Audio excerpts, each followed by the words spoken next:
Let's open up Inkscape. We're going to do the final processing in Inkscape. We're going to start a new A3 document. So we're going to go New Document.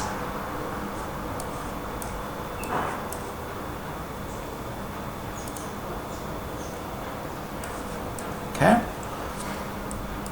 Page setup. So document properties. It's going to be an A3. It's going to be portrait.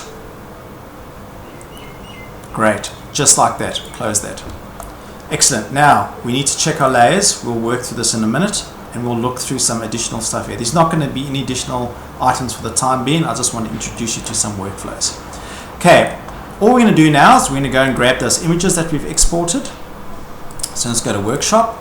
I'm going to drag in my plan first. You'll notice on the screen it's going to ask you to do this. You leave this just like this. You can use a link. It means that you can keep going back to that image and re-editing it and it will automatically link it in. However, sometimes I have found that it doesn't work as well. So just bear that in mind. You can use either or for now. I'm going to pull that in.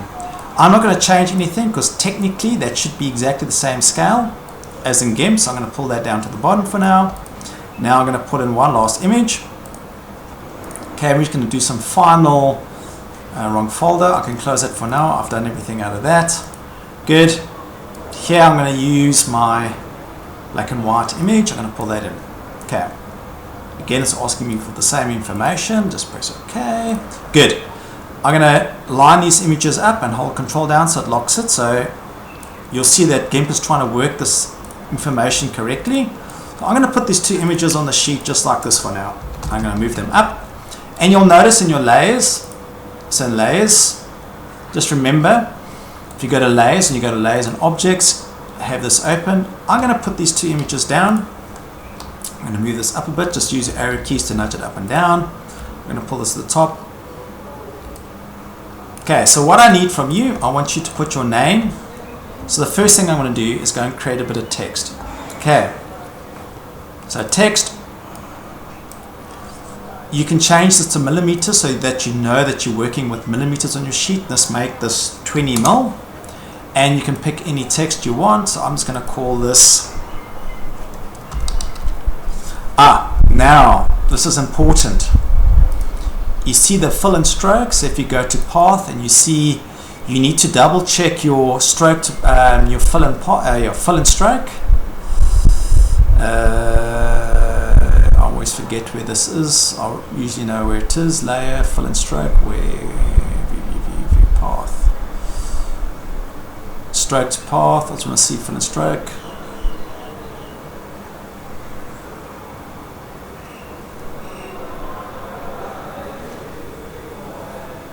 Yeah, fill and stroke. Okay, so that should be open. Now, with text, I'm going to say, I'm going to use a fill and I'm going to have no stroke. Okay, so fill, and you see it's going to be a black color. You can use anything. So I'm going to say what I want is your first name. So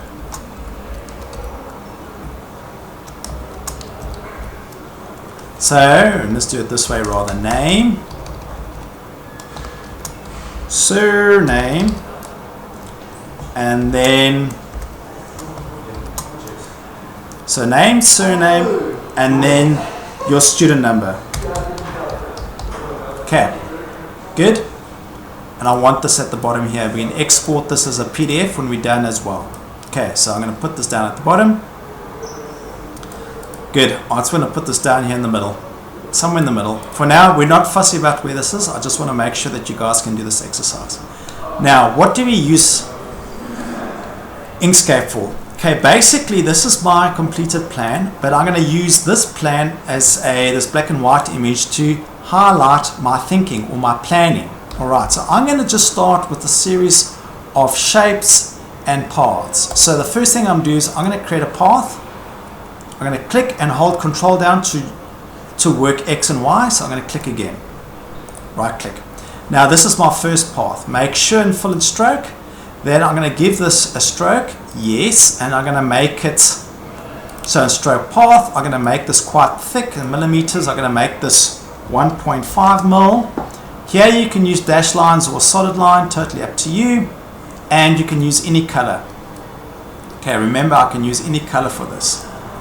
So what you can use, you're not going to use full because this is a line. Just remember stroke, I'm going to use, so you can use any color. So I'm going to use, for this, I'm going to use like a blue. Okay, so basically I'm going to add some arrows as well. So I'm going to add a marker in this direction and I'm going to add a marker in that direction. Basically, all I'm doing here is I'm starting to use Inkscape's tools to highlight movement. So I'm starting to unpackage my plan and my thinking in a series of, good. So that's going to be how I use the space. I come, I walk, it's travel. So it's a path of travel. Just remember, if I double click and I use this edit nodes tool, so this is going to be edit nodes tool. If I edit this path, I can go and add nodes at any point. So I can add a path. So here I can go and add some nodes and I can really go and make this quite wild. I can make this smooth. So here you can see I can really go to town and highlight my point of travel. Okay, so basically we're going to use this tool to highlight, that's how I'm going to travel. Okay, the next tool I'm going to use is a series of rectangles. Just remember this will adopt my last style, but that's fine for now. We'll get around it. So here I'm highlighting what is water. So here I'm just going to use a series of rectangles, but I'm going to join them together as one object in a minute.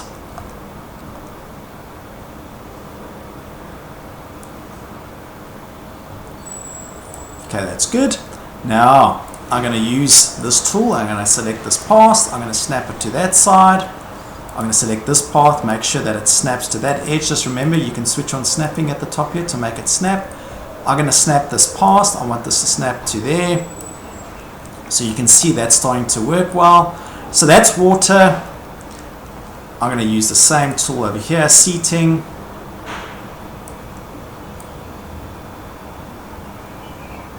I'm snapping to the side. Make that smaller. Just make sure that these paths intersect. I'll explain why. Just going to join them together. Good, that's water. And I'll make one more rectangle over here. Okay. This is very high level planning. I'm just showing you the techniques and why we're doing this. Okay, good. Now, everything that's water, I'm going to go and use my selection tools. Now, you can start using layers to separate information, because remember, so let me show you how I do that. I'm going to add another layer. I'm going to call this water. Add. Good. Now everything that's water in these rectangles, you can use your up and down arrows or tab to cycle through these. Okay, so anything that is water, that's water, that's water, and that's water. So what I'm going to do is grab that, and drag that. I'm going to put it into my water layer. So if I control my water layer now, good. Now everything that is water layer, I'm going to select everything. I'm going to go to path and I'm going to go union. So what this does is it makes it all one object. Now if I go to the nodes tool now, if you select these nodes and use backspace, you can remove the unnecessary nodes, but you can maintain the integrity of the shape. Select all the nodes very quickly and make sure that they're all sharp corners. I'll explain why for now. Good. Now with water selected, I'm going to go to the fill and stroke tool. In the fill and stroke tool, I'm going to change the color. So here I'm going to make this, I'm going to give it that orange outline. You can leave it a solid color. Then if I go to fill with the full color, I can also add like a bluish color, and I can also make that translucent. Okay, remember I'm going to make it quite translucent, just like that. Great. Now, and let me just change my stroke. I can make that 0.5. Let's make it 0.8. Okay, good. Now, if you want to make this selection smooth, or if you want to round the corners, you can go to path and you can activate path effects. So if you activate path effects with my path selected, I can go and add chamfers. So I can go to the path effect tool, but please go and do some of your own work. And you see now I can round the corners a bit. That's quite neat. I'm going to leave it just like that. Good, I'm happy with that result. So that's water in essence. Okay, my park benches, I'm going to also add my own layer. I'm going to call this seating. So this is what we use vector for. Here I'm doing a bit of planning. Here I'm showing the end result. Okay, so okay, and you can add notes, but this is just a very quick workshop and flow. Okay, good. I'm going to join these two objects together, so maybe just get that a little thinner. Again, going back to my layers. So with that rectangle and that rectangle, I'm going to make a new layer. I'm going to call this seating. Okay, so that. I'm going to pull that to that layer there. Good, seating. These two I'm going to combine. Path, I'm going to go union. I can go and do the same tool, so nodes tool. I can just get rid of backspace or delete, doesn't matter. And here I can go and apply the same. You can change it to millimeters, by the way. Just make this 5 for now. And you'll see once you've added, you can go and edit them individually, so that's quite neat as well. Okay, I'm just going to add. Let's make it 10 for now. I'm happy with 10. 10. Good. Let's do the same to that.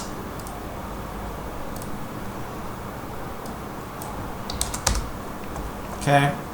Good.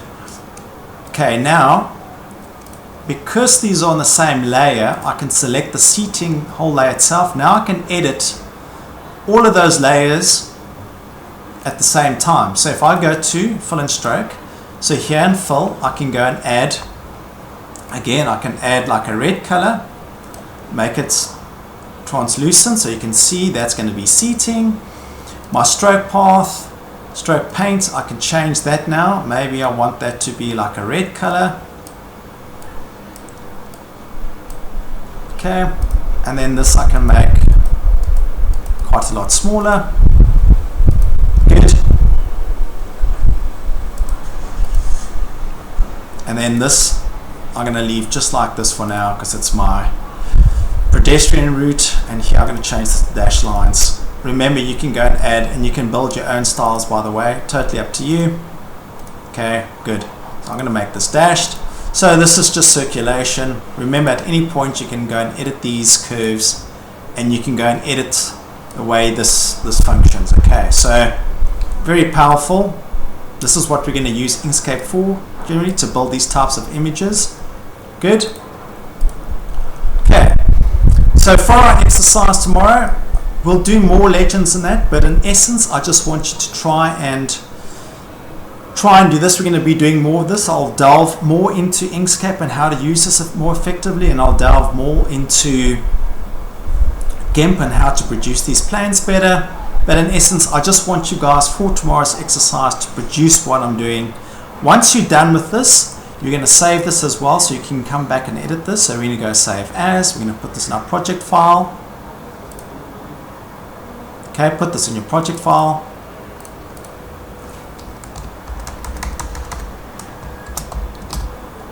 Save. Good. Now, all you need to do now is go to export. So you're going to go to file, export. Remember, it opens up our dialog box here. Okay, so here we're going to go and say document. We're going to export this document. Just remember, just double check here, pages. You can also select what page you want to select. So document or page. I'm going to export this page. I'm going to go and say I want to export this to. So pick the location first. Make this PDF. Just remember, this will automatically overwrite that. I'm going to call this, and you're going to save this plan in the location where I give it to you, so I can go and check your progress. So A3 plan. So A3 plan, and I want to put your, so put your underscore. I want your name, all one word, surname, and then your student number. I'm going to go save. Okay, once that's done, I can go save again, and I can close this, and I'll open up the PDF for you very quickly, and you should have a plan that looks like that. Okay, alright, so this first image you can start using these headings around, but for tomorrow's exercise, I don't want to make it too complicated. I just want you to understand this workflow.